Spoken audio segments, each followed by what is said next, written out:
A jet so old it should be rusting in a museum, yet so lavish it stunned even Donald Trump. Gold accents, fortress-like secrecy, and a price tag written in blood and sanctions. This is Kim Jong-un's presidential jet, the flying paradox the world was never meant to see. It is not a Boeing. It is not an Airbus. Kim Jong-un's presidential jet is an Ilyushin IL-62M, a Soviet-era aircraft first flown in 1963, when the Beatles were still on stage and the moon landing was still science fiction. Most of the world scrapped these flying dinosaurs decades ago. Only a handful remain, grounded by cost, safety, and obsolescence. And yet in North Korea, one has been reborn, re-engineered, refitted, and transformed into something so contradictory it borders on the impossible. An aircraft that is both outdated and untouchable, fragile yet formidable, a time capsule masquerading as a fortress in the sky. When North Korea inherited the IL-62M, it was nothing more than a lumbering airliner designed to carry 200 passengers across the Soviet bloc. But Kim Jong-un demanded something else entirely. Seats were ripped out, cabins were gutted. What emerged was Chame-1, named after the national hawk, a predator that soars above the land with silent dominance. Inside, every inch was redesigned for luxury and control. Oversized thrones of white leather, polished rosewood tables reflecting the dim cabin light, and gold-trimmed details that screamed excess in a country where most citizens have never boarded a plane. Even the ashtrays remained crystal, a deliberate rejection of international norms, as if Kim wanted every puff of smoke to declare, "I live by no one's rules but mine." From a distance, Chame-1 could pass for any aging Soviet jet, but look closer, and the message is unmistakable. The fuselage is painted in pristine white, emblazoned with the words "Democratic People's Republic of Korea" in bold Korean script. On the tail, a red star radiates inside a white circle, framed by blue and red stripes, the flag of a regime that survives on secrecy, yet flaunts its symbols at 30,000 feet. Every flight becomes more than transport. It is a rolling proclamation of sovereignty, a flying billboard announcing that the Kim dynasty is still here, still powerful, still untouchable. And just below the cockpit, another emblem, Chairman of the State Affairs Commission, not a title of humility, but one of supreme control. Even the jet's skin is layered with political theater, turning metal and paint into a weapon of image. On paper, an aircraft like this is almost worthless. A retired IL-62M today can sell for as little as £65,000, less than a suburban home in Ohio. But Chame-1 is no bargain relic. Its true cost is buried in an endless cycle of forbidden maintenance, smuggled parts, and covert engineering networks. Every flight is a multi-million-dollar performance of defiance, a logistical miracle sustained by black markets and shadow diplomacy. Sanctions were designed to suffocate North Korea's access to luxury goods, yet here it is, flying in defiance, a steel testament to the fact that rules written in New York mean nothing in Pyongyang. This jet does not just carry Kim Jong-un, it carries the message that his regime can outspend, outmaneuver, and outlast the world's attempts to cage it. For Kim Jong-il, flying was a nightmare. He trusted only his armored train, crawling across continents at the speed of a bicycle. But his son, Kim Jong-un, inherited something different, a fascination with the skies. He built private runways near his palaces. He staged air shows, hosting contests for his pilots. He even appeared at the controls of light aircraft, presenting himself as both leader and aviator. This generational shift reshaped North Korea's image.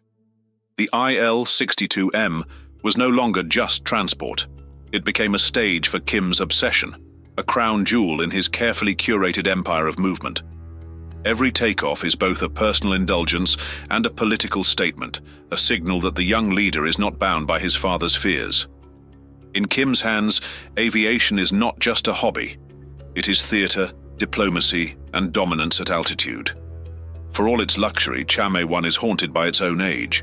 On paper, the jet can travel nearly 9,200 kilometers, a range that rivals modern airliners. But insiders whisper that it never dares fly that far. The systems are old, the engines thirsty, the risks too high. In 2018, as the world watched Kim Jong-un prepare for his historic summit with Donald Trump in Singapore, the truth was exposed. Kim left his prized fortress behind and boarded a borrowed Chinese Boeing 747 instead. The decision was practical, but it was also humiliating. A dictator who boasts of sovereignty forced to rely on another nation's wings to meet the American president. It was a silent confession. This fortress in the sky is impressive, yes, but fragile. A jewel that could crack under the weight of its own history. Air Force One bristles with cutting-edge defenses, missile countermeasures, encrypted communications, even a flying hospital. Chang'e-1 has none of that. Its strength lies not in hardware, but in secrecy, misdirection, and fear. When Kim travels, decoy jets take to the skies alongside him. Call signs are switched mid-flight, routes shift without warning, and sometimes he abandons the plane entirely for his armored train. It is a performance of unpredictability, a strategy as old as espionage itself. By the time the world realizes which aircraft he is in, it is already too late. This is the paradox of Kim's security, not high-tech shields, but a cloak of confusion, where deception itself becomes the ultimate defense. Chang'e-1 may be the crown jewel, but it is only one piece of a far greater puzzle, a transportation empire that stretches across land, sky, and rails. When the skies feel uncertain, Kim retreats to his armored train, a convoy so vast it moves in 3 formations. One scouting ahead with 100 security officers sweeping tracks for bombs, one carrying the leader himself, and a third loaded with bodyguards, medical staff, and armored vehicles. This steel leviathan stretches longer than 5 football fields, crawling through the night at barely 37 miles per hour. Inside, pink leather armchairs, polished wood-paneled offices, and gourmet dining transform what should be a relic into a rolling palace of paranoia and luxury. When terrain demands agility, Kim commands his smuggled helicopter fleet, nearly 90 American-made MD-500s, illegally acquired in the 1980s through false paperwork and shadow networks. Some have been modified to fire Soviet anti-tank missiles, others painted in camouflage, waiting to whisk the supreme leader from villa to villa.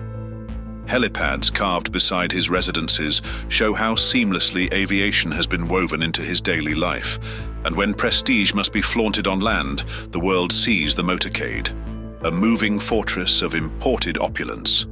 At its heart, Mercedes Maybach Pullman Guards, armored limousines over 21 feet long, powered by V12 engines and wrapped in VR-9 ballistic protection, capable of surviving grenades and roadside bombs.